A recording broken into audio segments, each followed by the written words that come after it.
Hi నమస్తే welcome to Mara media నేను మీ కేవీఆర్ ఆంధ్రప్రదేశ్ లో దారుణమైన పరిస్థితులు నెలకొన్నాయి శాంతి భద్రతలకు విఘాతం కలిగించేలాగా ఎక్కడికక్కడ ముఖ్యంగా పల్నాడు అండ్ రాయలసీమ అనంతపూర్ చిత్తూరు జిల్లాల్లో పెద్ద ఎత్తున అల్లర్లు చెలరేగుతున్న సంగతి తెలిసిందే నిన్న ఎంపీ మిథున్ రెడ్డి మీద ఆయన మరో అనుచరుడు గూడూరు మాజీ ఎంపీ మీద పెద్ద ఎత్తున దాడులు రాళ్ల దాడులు వెహికల్స్ను అంటుపెట్టడం ఇవన్నీ చూసినాం కదా అంతకు ముందు రోజు వినుకొండలో రషీద్ అనే వ్యక్తిని ముస్లిం యువకుడిని అత్యంత పాశవికంగా దారుణంగా నరికి చంపిన ఘటన ఆంధ్రప్రదేశ్లో శాంతి భద్రతలు ఏ స్థాయిలో ఉన్నాయో కళ్ళకు గట్టినాయి. సరే ఈ రాజకీయ కక్ష కార్పణ్యాల్లో కొంతమంది అసూలు బాస్తున్నారు, కొంతమంది కిరాతకంగా చంపబడుతున్నారు. ఇవన్నీ పక్కన పెడదాం.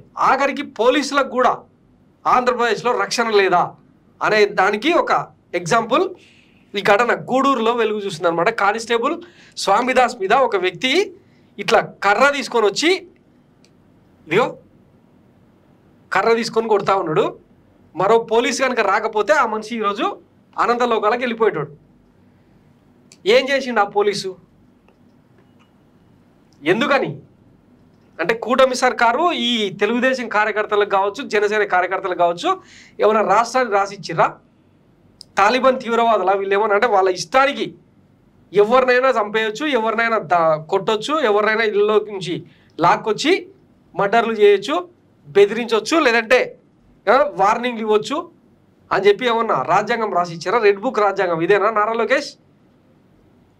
కనీసం పోలీసు వాళ్ళకు కూడా మీ ప్రభుత్వంలో రక్షణ లేకపోతే ఇంకా ఎవరికి చెప్పుకోవాలి?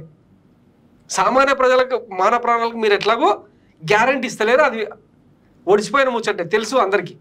సాక్షాత్తు హోంమంత్రి నేనేమో లాఠీ పట్టుకొని పోవాలా, గన్ను పట్టుకొని కంట్రోల్ చేయాలా అని చెప్పి మాట్లాడుతుంటే మీరేమో అరాచక శక్తులన్నింటినీ కూకటి వేలతో పెగిలిస్తాం అని చెప్పి మాట్లాడి రెచ్చగొట్టేలాగా వ్యవహరిస్తుంటే పోలీసు వాళ్ళకు కూడా వాళ్ళ మాన ప్రాణాలకు కూడా రక్షణ లేకపోతే ఇంకెవరు సమాధానం చెప్పేది? దేశం మొత్తం ఆంధ్రప్రదేశ్ వైపు చూస్తుందని గతంలో గప్పాలు కొట్టిరు కదా, ఇప్పుడు ఈ అరాచక పాలన వైపు అట్లనే చూస్తుంది. నేషనల్ మీడియా మొత్తము ఉతికి ఆరేస్తోంది ఈ ఘటనలను చూసి.